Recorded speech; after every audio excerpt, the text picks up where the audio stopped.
Welcome to Houston. Before we get started, we're going to spend about an hour in here going over our program and the structure of the residency so we can spend more of our interviews getting to know each other. So I'm going to go over a little bit of our history as a group because we really haven't existed that long here as a program, and I think it would be good for you to hear that. What our mission is, how we think about it, introduce the faculty, go over some of our programs, and then Dr. Day is going to go over the residency in detail, which will help you kind of understand what the program is like. So I became the chair here in 2007, and it was a pretty small department at the time. The main thing is there was no residency program. There was very little teaching. And the total caseload was about 1,000 cases. Most of them were urgent, and they were all based here on this campus. And in the last decade, we've had more than 100 new faculty come. The retention rate has been quite high. You'll see some of our outcomes performance, which has been really good. The TMC case volume is roughly 4,500 cases now here. Across the system, we do about 7,000, and you can see it's become quite a large group over a very short period of time. And so this is a slide of the 24 clinic locations our group is in. The residents don't go to those. Obviously, they're here and at one other campus, but that dispersion helps bring all of these cases into our main medical center. And we decided early that it was going to help us to form teams of physicians that work together. So, we are a multidisciplinary group. So these 61 physicians, the non-neurosurgeons are all in the department. And that's important because you can coordinate financially and teamwork, and we don't have issues with endovascular being somewhere else, so on. And so it's become quite a large group and this is probably one of the largest in the country now, and certainly the largest in Texas. This has been our case volume growth, and starting from about 3 years ago, we hit almost 40% neurosurgery market share in Houston. So this is not our data. These are data from the Texas Hospital Association, and you can look at it online. And you can see we're 2.5 times bigger than the second largest program. It's not just that our volume is high, but our quality measures have become really excellent. So are you all familiar with Vizient and University Health Consortium? You've heard those words before. So they're the kind of the benchmark for all academic medical centers. There's about 125 medical centers represented, and includes every top program in the country, UCSF, Brigham, places like that. And they actually take, and there's not like a reputational component, they take patient data only.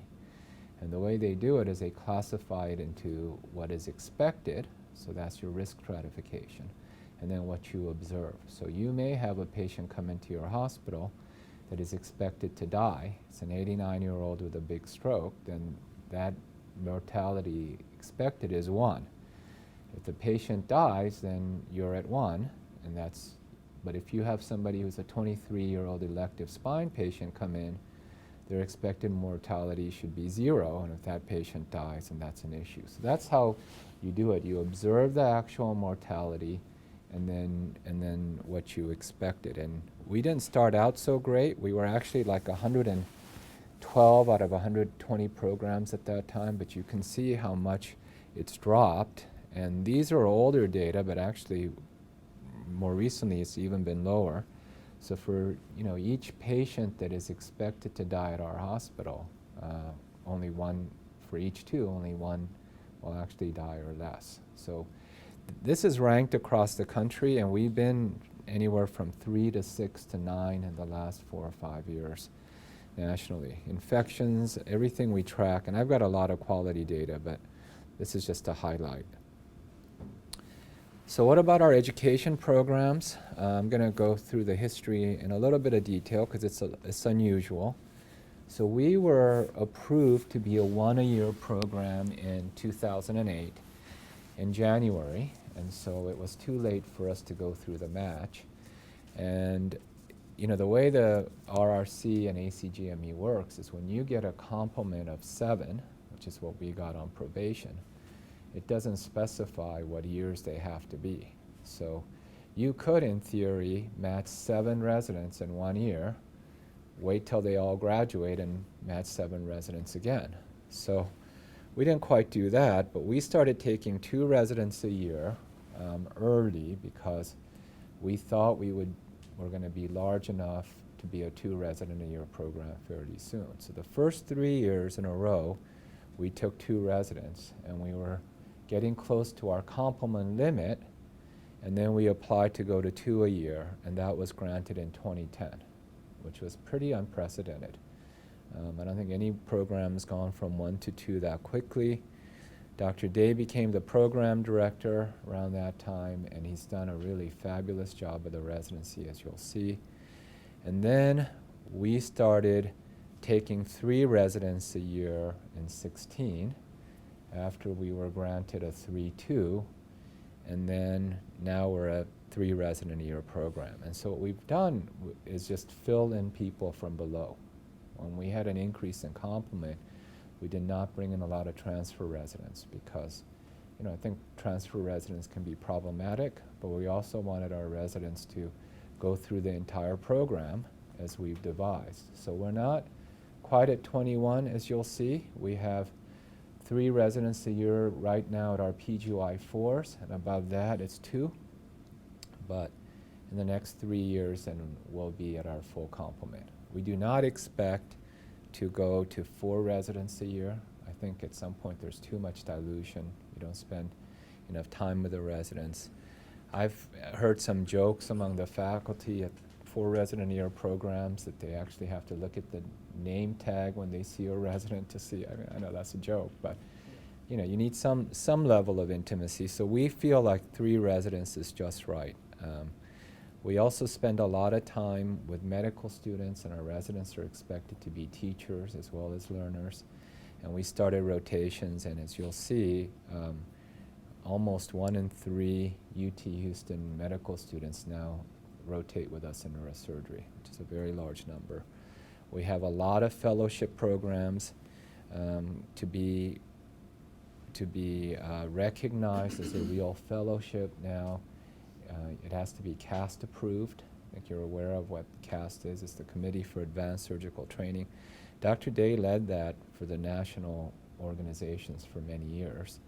And we have several CAST approved fellowships within our program that you'll hear about later. So this has been our growth in education programs. We do have a lot of research, and most of that was funded through philanthropy. So in the last 10 years, we've raised a very large amount, and currently we've gone from 1 clinical trial and 3 labs to, at any given time, we run about 35 clinical trials in the department. We have 20-some labs, and our NIH and just extramural grant funding hit $6.5 million, which is going to put us in the top 10 nationally for NIH funding. Our total research spend now is about $8 million a year, which is a pretty large program. So these are some of our markers of excellence. We are now by a wide margin the #1 program in Houston, the largest in Texas, and one of the largest in the country. We're achieving excellent outcomes.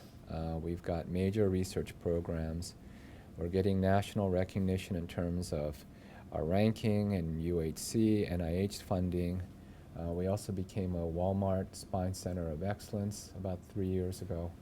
We're just approved to be in the Pacific Business Group Health, and that's another kind of expanding program. We have a lot of patients flying in to Houston from all over the country. And probably at this point, almost 400 out-of-state residents are having surgery with us at this medical center, which is almost 10%.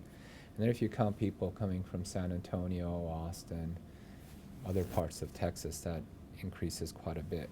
And not only are our educational programs really strong, and I think you'll see that after listening to Dr. Day, even now I believe our graduates are doing quite well, and I think they're going to do even better going forward. So these are all the graduates we have had in our whole program.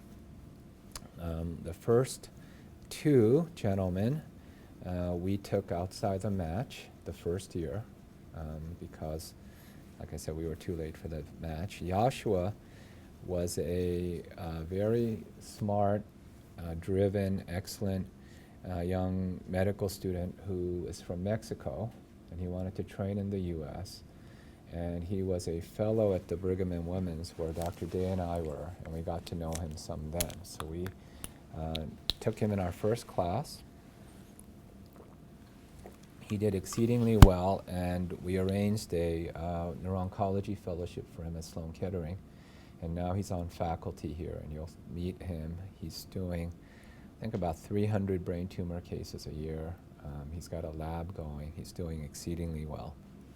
Dr. Miner was a UT Houston medical student that I met when I first came, and he dropped out of the match to stay in our program, and he had a Navy commitment. You'll see a lot of, for whatever reason, our first several residents had these military commitments, so obviously they had to go typically for 4 years. In our next class, we had Dr. Abdener, who went into private practice. Dr. Lowe, we thought would be great on our faculty as well, and he did a 1-year spine fellowship at Cedars.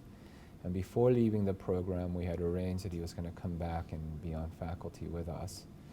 He fell in love while he was in Los Angeles, and then after he came here, he got married, and now he's got to move back to California. So it's sad that he's not going to be on our faculty. Eddie Sue went to a very good private practice in Atlanta, Georgia. Ali Turkmani did an infolded endovascular fellowship as well as finishing our residency program, and he's now at the Mayo Clinic in Scottsdale. Wes Jones, another one of our graduates, did an endovascular fellowship here and then elected to do a spine fellowship at WashU, kind of an unusual combination. But he's back on faculty as of this year, and you'll meet him. St. Morris had an Air Force commitment, and Jessica joined our faculty too. She did an infolded spine fellowship here. And then Daniel Monsalves was in the Air Force. So I think you can see that an overwhelming number of our graduates have already gone into academics, mainly because we've hired all of them. But, Ali got a good job too. And I do think that our graduates are going to have excellent opportunities to go where they want and be what they want to be. And you'll see how our program is structured to help make that happen. So what was our approach, and how did all of this happen? And I think first and foremost, you need to recruit the best people. It's all about the people at the end of the day. As you're doing that, there has to be clinical volume. For surgeons, we have to do a lot of surgery to be good at it. The trainees need to be in the OR a lot to be good. And you also can't learn to do complex aneurysm surgery or DBS if your program just isn't doing those cases. And there's a lot of programs that don't have that. We focused on increasing that from the beginning. Of course, it's kind of a chicken and egg thing. Once you get better people, more cases come, but you need cases to get good people and so on. And then absolutely the environment of education and research is important. And I think the main reason is that the best people want to teach or do research or both. And for that reason, I think a residency program was critical. So here we ended up creating a kind of a continuous cycle of success. First programs went well, people came, that went well, more people came, hospital invested more, and so on.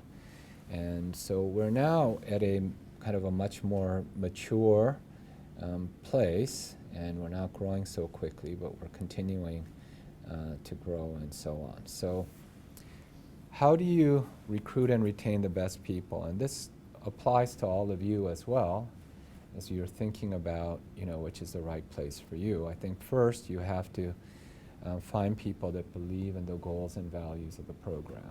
I think that's critical.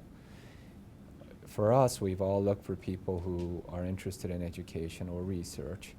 I think the job must fit the career goals of each faculty member, and it doesn't do any good to have somebody come and leave in 3 or 4 years because they're unhappy. So we look not only at our needs, but really what is it the person wants to get done, and I think that's the same thing for you. You have to, as you go through your residency process, think through what is it you really want at the end of the day and see if that fits what the program offers. And it's less, I think, about rotations and, history, but more about values and does that fit kind of where you want to be. And we look for people that are very self-directed, that want to do something themselves, that are motivated and engaged. And then once they arrive, there has to be good support and they have to feel like they can meet all of their goals. So I think that's happened here, and I think that a lot of that has to do with our values and culture. We're a hard-working group that tries to do really great things. We treat patients extremely well. A lot of our programs are structured for the patient, not for the doctors. For example, when a patient comes in with a brain tumor, they see me and a neuro-oncologist and a radiation oncologist all at the same time. And through that service, believe it or not, we diagnose and treat more patients in Houston with brain tumors than MD Anderson by a long shot now. And that wasn't the case years ago. They have more treatment failures from across the country that come, but that is a reality. And the faculty there will talk about that as well. And so our goal has always been to be the best and perform at the highest level. And we used to say, we're getting to the promised land, and this is kind of what you have to do to get there. From the beginning, we're a group that wanted to win the championships. We're not just happy to go and play. We wanted to set the right culture, bring in great people, and then on that you build dominant clinical programs. Once you have that, you can do excellent research and education. And so today I think we're actually there. We used to talk about climbing that mountain, but I think we're on the other side. And a lot of people ask me when we interview later, after the last 10 years, what do you see for the next 10 years? So I'm just going to go ahead and answer that. I think what we need now is to just stay relatively stable. We're still growing organically. Last year we still added something like 7 or 8 faculty.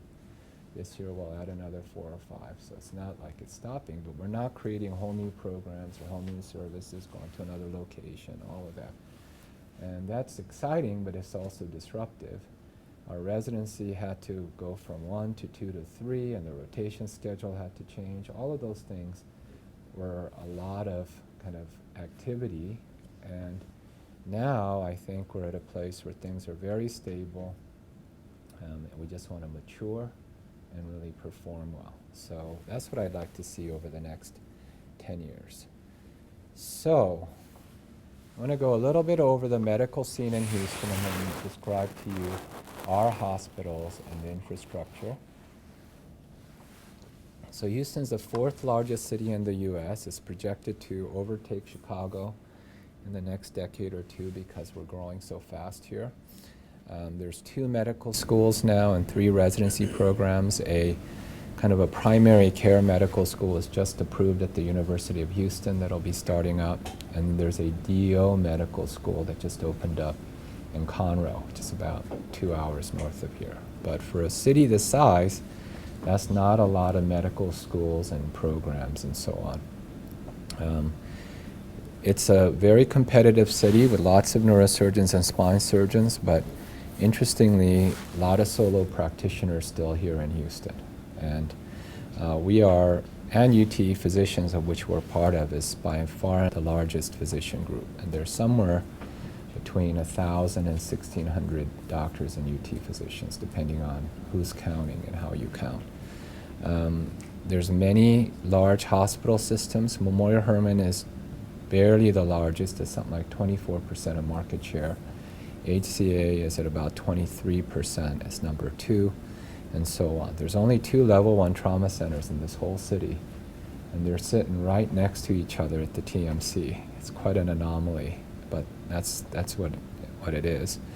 And every major insurance company is represented. So, you know, this is a little beyond the scope, but if you go around the country, there are some states where one insurer is dominant. There are some cities where there's 1 or 2 hospital systems that are dominant or competing with each other. Houston is not like that. It's still a kind of a wild, people can go anywhere, insurance companies can't really regulate that. And we've been the beneficiary of that because the referrals are still largely determined by physicians. If we didn't have that environment, I don't think we could have grown so much.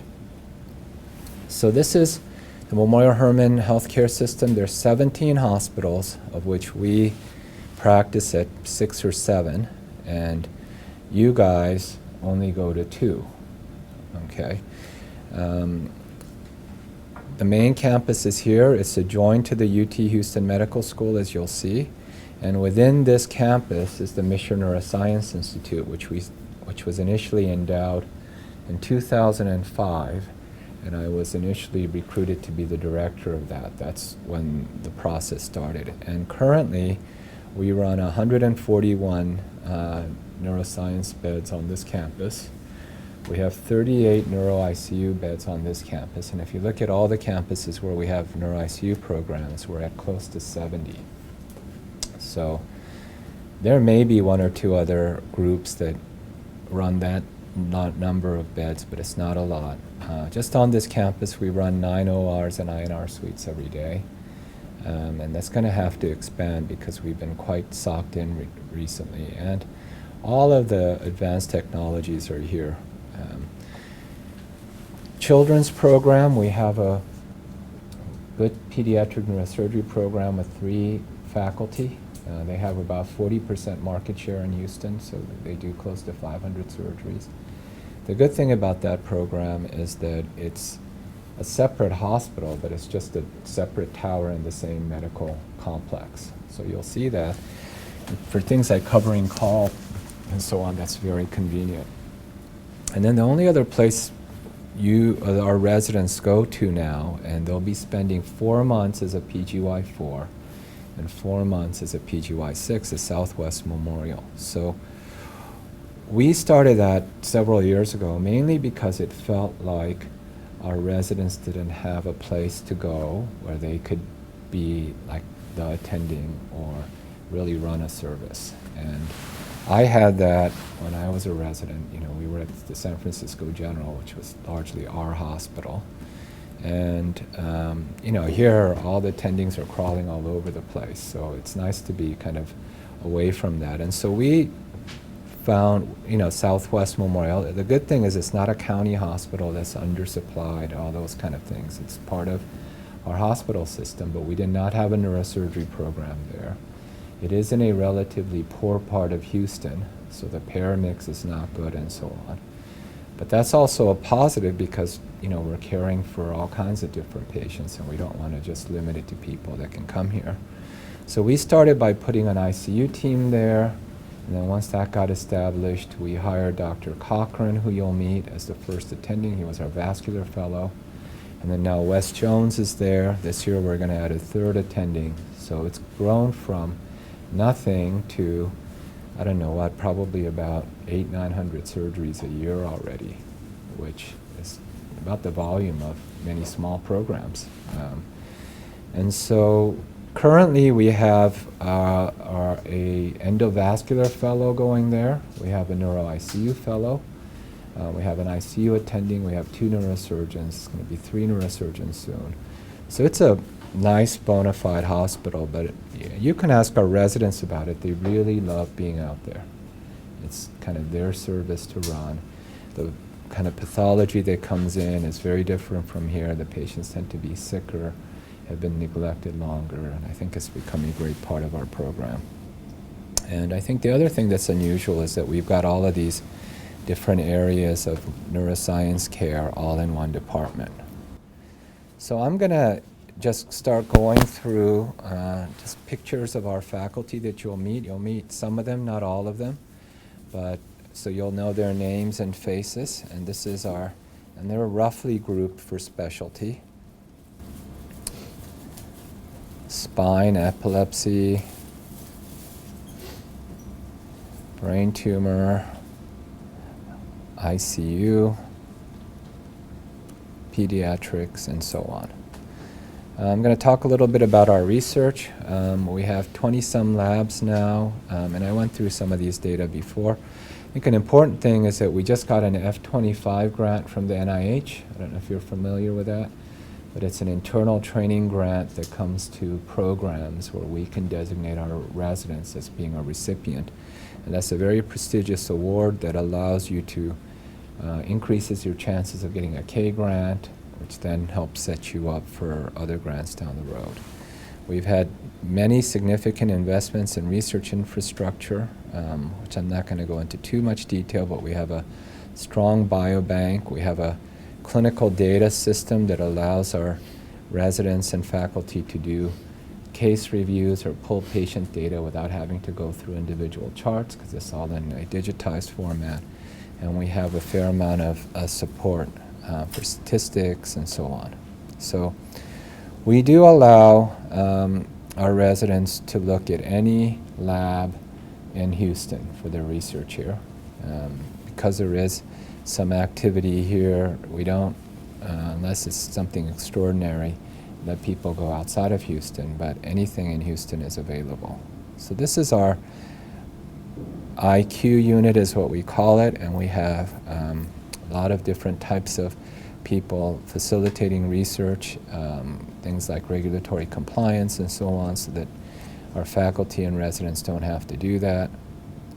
And you know, this is a Venn diagram showing that you need samples, you need patient data, then you need kind of outcome studies, quality studies at the same time as you're doing translational basic work. And if you combine all of that, I think you can really make progress for the field, which is one of our major goals.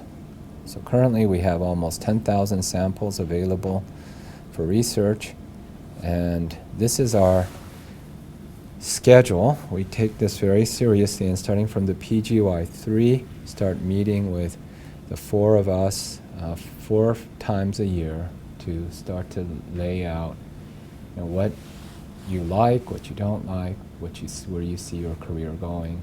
And really after 2-3 years in neurosurgery, you should start having an idea. Then next year, we have meetings to really flesh out a project that will help reach your goals.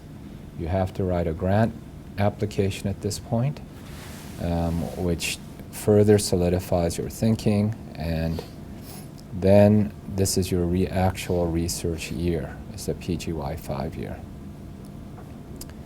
So here are some of our faculty, and I'm just going to go through them. You will not meet these faculty here during your interviews, but if you have an interest in talking to any of them, we can certainly arrange that. We have a big neuro-oncology effort, stem cell, CV research.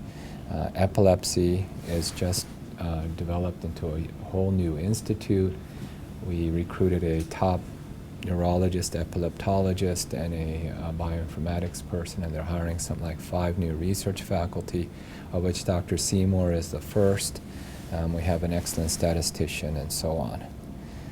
So lastly, I'm going to go through a few things that's a little unusual about our program. We do have a program where at the end of the PGY 5 year, if our resident has done good work, we'll hire them an RA for the next 2 years.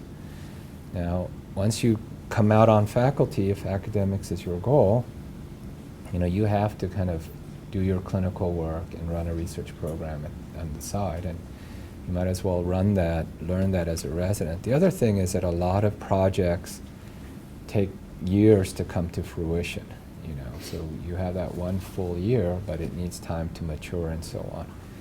You know, I've loved and done research for years, but it's very hard when you're a resident or running around and trying to establish a practice. And there's nothing like having somebody show up every day and spend 8-9 hours a day on your project. And so we want our residents to come out, and if they want to do research going forward, to really be able to hit the ground running. They've gotten a lot of work done already. They've defined what their project is, and I think that's a very powerful thing. So that's how we've structured that program. Some of the other activities, we have a coaching program. Dr. Orr is a Rice professor, a management professor who's a professional coach, and she coached a couple of our faculty. And now the reason we started this is that, you know, one of the things I've learned just being out in the real world is that physicians don't often do well in hospital settings or administrative settings or in aspects of leadership. And I think part of the reason for that is that we've been students for so long. We're typically very good students, and we come out and our first real job is when we're 33 years old or 34 years old or longer. In the meantime, kind of the MBA types or people that run hospitals and so on have been out learning how to work in teams or politics or how it is that decisions get made for a long time. And physicians come in and they're often not very good at that. And more, I think those kinds of things are important. Generally, how we all learn to be kind of a manager in a sense is all of a sudden we're chief resident one year. You know, in that year you're managing a lot of things. That's how it was for me, probably for Dr. Day too. And there's a lot you can learn about that kind of going forward. So this isn't a punitive program where problem residents go through or whatever. Everybody goes through this program. You just have regular meetings, and then when you're in your chief year, you have a lot of access to Bodine, so you can talk about issues that come up, how you might respond, and so on. And I think the program's been very successful in the sense that Dr. Day feels like the interpersonal issues among the residents have come down quite dramatically, which is positive. But I think the residents themselves like it and appreciate it, and you can hear about that from them. That upper picture, our group goes to Haiti once or twice a year. They had to cancel the trip this year just out of danger, but they go and do a lot of shunts and so on, and I think that's an excellent experience. And then that's our softball picture. We go up to New York every June, and that's a fun trip. So what distinguishes our program? I think you'll hear that we have an intensive ICU experience, and then our residents are really in surgery a lot and have significant operative experience starting from the PGY2 year. We are not a program that waits till the senior years to operate, and I think in general you need to have a longer period to mature. Some people can do it on a shorter time frame, but the more exposure you have, better. I think you guys may have heard that case minimums are starting to come to programs, and they've listed the minimum number of programs that every program has to do. We will have zero problems with that. There's not a single case on there that we don't do, and in fact, our residents can get the whole thing done in the first 4 years. Our faculty are truly subspecialized, as you'll learn. We don't have tumor doctors that do 70% spine and some tumors, or CV doctors that do that. I mean, and to be good, you have to be so specialized. I think the residency structure is set up, and you'll hear more about this from Dr. Day, to be really good for career development. And I think the proof will be in the pudding as our residents go out and keep getting good jobs, but I think you can see that's happening already. I've also hired a lot of different fresh graduates, and our residents are by far and away the best prepared when they come out, and they can start working on day one, and that's a good thing. And many faculty nowadays need a little bit of mentorship. Not that there's anything wrong with that, but I think our educational program's good. We have rich departmental education environment, very strong focus on teaching, senior faculty that can mentor our residents. And we try to maintain, and I think this is true, a very happy group of residents that come and want to work together to do something great. And it's not a backbiting kind of program at all.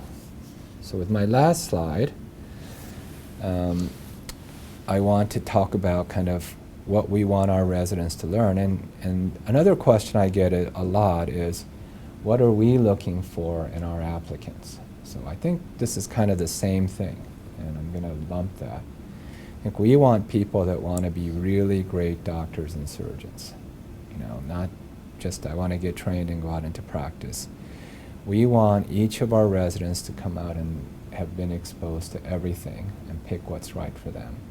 And we're not all going to do everything, but you need to have that exposure. We want our residents to be able to work with people, manage, teach, be good citizens, work in teams. And that's what we're looking for in our residents too, people who want that. They need to learn how to work in a world of performance measurement, because that's increasing, and regulation. We all need to work on advancing our field, because there's too many diseases that we still don't have much impact on, like glioblastoma, although that's going to change. And you know, we want people that want to be a leader in some area. Now, the one thing I will say for sure is we're not a program with a cookie cutter model of we're looking for this kind of person, a scientist or an MD, PhD or this. You know, it doesn't matter to us what area or what kind of career you want to have. We just want people to be really great at it and be leaders. So that's it for me. Before I turn it over to Dr. Day, any questions I can answer right now? No? Okay, thank you. So I'm going to describe some of the details of the educational system here. And my years of spending time on this process to try to solve how to make sure every single resident is a very good neurosurgeon. Every one, not some, not most, but every one. So it's built on the concept of a gradient system. The concept is that you need to learn how to take care of a sick patient and all the things that can kill a neurosurgery patient: CSF, blood flow, blood pressure, increased intracranial pressure from all sorts, and pressure from tumors and pressure from clots, etc. Then develop the skills to how to manage them, and then add to that basic understanding the more complex technologies and techniques on top of that. If you do not have the basic understanding of the infrastructure, you will not have the right outcomes. You have to build on what you know. So this has a gradient response based on that concept. Now, the program is divided into two parts. It's a 4+3 part. This is the subject of my presidential address for the senior society, the Society of Neurological Surgeons, many years ago, and coming here after many years at Florida and in Boston, this was the opportunity to translate this into the reality of what this looks like. And that is that every neurosurgeon needs to know a certain amount of stuff. Every neurosurgeon needs to know how to do a shunt or fix a shunt. Every neurosurgeon needs to know how to take a subdural hematoma out or an epidural hematoma. Every neurosurgeon needs to be able to do a decompressive laminectomy to prevent paraplegia. Everyone needs to do a craniotomy to take out a blood clot or a simple glioma or a bunch of things like that. Everyone should be able to take call for your department and save a life. But whether you do it on for complex tumors, etc., those are the things that make you an individual and expert. So you work in an environment where you all share a certain culture in the training, like you went through the SEAL training program, and then you may do this. But We want to make sure that we spend the first 4 years of your training making sure you are a neurosurgeon. And then, assuming you have reached the standards and gone through the gradients and the core requirements, you will have done everything the ABNS requires for you to do. You have done all the cases that are required. You will have done it. You will have learned all you need to know to satisfy those 4 years. And then the last 3 years will be yours. Yours to develop a proficiency in leadership as a chief resident, to have a year of research that is yours, and then a fellowship or a second year of research, depending on what you want to do in the last 3 years of training. So, the process then has very specific environment that each one of you will go through the same thing for the first 4 years, and then your own last 3 years. Let's look at that for a minute. So these are the services, the rotations that we have as part of the environment for that first 4 years, or the core training. Core training then will be divided into critical care, spine, both traumatic and elective degenerative, cranial and functional, cerebral vascular, both open and endovascular, pediatrics, a senior level rotation with Dr. Kim or I, and then a rotation at Southwest Hospital that Dong is referred to, where you will run a service, a general neurosurgery service, during your 4th and part of your chief residency service. So in preparation for doing that, as you go through it, you will have certain milestones that you will do while that's going on. Everyone takes the run course. Run course, of course, Woods hold it, where you'll meet the people that are going around the country in other residencies, preparing them for their academic or research careers. You will have to start in PGY3 the preparation of your research situations, your desires, clinical or basic science research, and write a grant. The research here will be yours, and you will not be taking call during that period of time. You will be off except for every other week night call. You'll have to come in 1 day every 2 weeks on the weekend, so it won't interfere with your research experience and your lab project. In the final years will be your chief residency year and your certified enfolded fellowship or additional research time, depending on what you want to do. So that's, again, the general structure. This is a model of what the years would be like. Right now we have 3 residents a year for the 4 years, and we have 2 here, 2 here, and 2 here, but this would be the rotation that you would do during your time. The first year is entirely dedicated to critical care. You will, at the end of that first year, be board eligible in critical care certification and CAST by doing that, so that you will satisfy the requirements for being recognized for focused practice in critical care. Now, when you do that, the way we do it is we spend 4 months on the neurovascular service, 4 months on the trauma service, and 4 months on what's called the acute care service. And on the acute care service, you take out all the subdurals, all the epidurals, all the craniotomies for intracerebral hematomas, things of that nature. So your operative experience during your first year is very heavy. You'll do all the EVDs, all the acute care delivery systems between the 3 of you.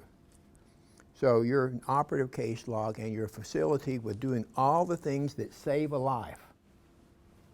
Put an EVD in, take a bone flap off, do all that sort of thing. You become facile in the basic techniques of surgical skills during your first year. But you will have satisfied the requirements to run it, to be able to be what used to be called CAST certified in critical care. It is now called recognition of focused practice. In your second year, you'll do 4 months of pediatrics, 4 months of spine, and then a combination of the beginnings of a night float. You will be on night float call for 2 months during PGY2 and 2 months during PGY3. We'll give you copies of this because this, like I say, is not projecting. It's actually projecting better over there than it is up here. So maybe we should look at these pictures instead of the other ones because it comes out a lot better. I don't know why that is, why that's the case. So third year, you'll do the second 2 months of night float. This rotation also shows that in year 2, you'll start doing cranial neurosurgery. So you will start doing the simple stuff for simple tumors, metastatic tumors, gliomas. So you don't not get in the head early either. You get everything, you become on the gradient system, a critical care, then a spine and simple procedures, and then a cranial procedure as you go. And by the end of the 4th year, in the 4th year, you will do the more complicated things like the cerebral vascular rotation, the year at the 6 months or 4 months at Southwest, and a cranial senior resident during which you work with all of our complex tumors. The 5th year is all research. The 6th year is your chief residency, which you will rotate between being a chief resident at the Southwest Hospital, a chief resident in charge of all of your elective cases here, meaning you get to pick and choose what you do, and you go home early because the other guy's staying here late. So during that period of time, that's the rotation. And then the last year is yours. As long as you've done the first 4 years, the last 3 are yours.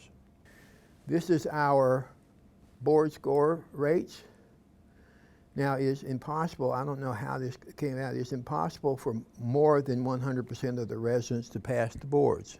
This graph has 120%. This is just one of those Houston braggadocio sort of things that 120% of our residents pass the boards. This graph shows that 100% of our residents pass the boards in the first year. Every single resident, by being here in this program, 9 months, passes the boards. Is that clear? Not second year, not third year, not 4th year, not 5th year, first year. The standard educational process here is very well defined. If you do it, this will be the result. Here are passing rates as they've gone. Like I say, the number of blues and greens, that's a different way of looking at that. Here's the average board scores, as you see when we first started, about what the average board scores for all residents, and the average board score now is well over 500, or I thought that was 550, but the average board score, no matter what year, is 500. And the graduate board scores, we only had one resident take it this year for credit. All right, so what are your duties when you are a resident? It follows that structure I've outlined, but when you're the night coverage at this hospital, this is one of the largest trauma hospitals in the country. It is the trauma hospital, the acute care hospital for Houston. It is one of 2 level 1 trauma centers, but the other is at Ben Taub, which is very much an indigent hospital with a much more of a gunshot wound and heavy inner city sort of situation. We get much of the vehicular traffic and the subarachnoid hemorrhages, huge number of subarachnoid hemorrhages, brain tumors through this vehicle here, through our level 1. So we are at the level 1 at a very, very high level hospital as opposed to purely an indigent hospital the way Ben Taub is. We cover it in-house with neurosurgery, and also have other practitioners that help do the situation. So in the neurosurgery situation, from neurosurgery standpoint, you will be in-house as a PGY2 or a PGY3 as a night float resident. We also have APPs in the house on the neurosurgery service Monday through Thursday. And on the weekends, we have either the 4, 5, or 7 in-house. So that would be every other week, every 4 or 5 or 7 has to be in. That was when we had 2, so your responsibilities would be when we have 3 per year. Once we get 3 residents per year, would be every 3rd week you would have to take call for that, and that would be the disturbance for your cycle. We also have neurocritical care very strong, and it has in-house people, neurocritical care fellows and residents from other programs and APP. So the number of people here at any one time. We encourage this to keep this number small because we want you on the service to be in charge of those patients. And so if a patient gets sick, you come in and see them.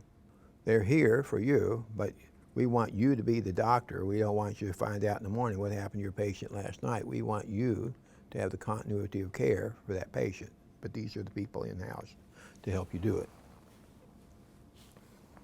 These are our three mid-levels that are constant. We have Lindsay Mitchell, who's been here for a long time, who covers the ER and all acute trauma injuries so that you will have some control of what happens during the day.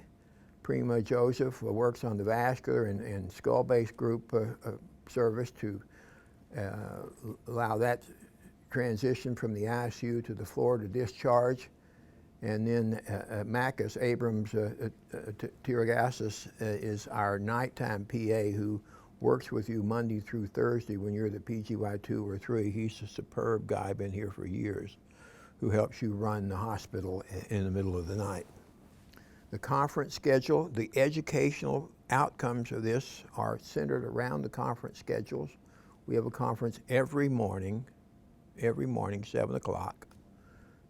Monday's a yeoman's review. Tuesday is a conference in this room, which you will have experience tomorrow, where the program director goes over the various issues at hand, and then mostly neuroanatomy and cerebral vascular and skull-base anatomy. Wednesday is a cerebral vascular conference. Thursday is our meeting day, so 7 through 9 we have 2 hours of conferences in the morning, and then we have an afternoon conference consisting of either a journal club, a neuroradiology teaching course, or skull-based dissection lab, of which each of you in different years will be in charge of running. And then on Friday we have our spine conference. We also have other conferences that you will go to when you're on certain services, the tumor board, the neurotrauma conference, the epilepsy conference, and the pediatric neurosurgery conference, which you will administer to when you're on that particular service. These are our residents. The top row is the ones that are not 3. As you see, we now have 3 in every year thereafter. Any questions here?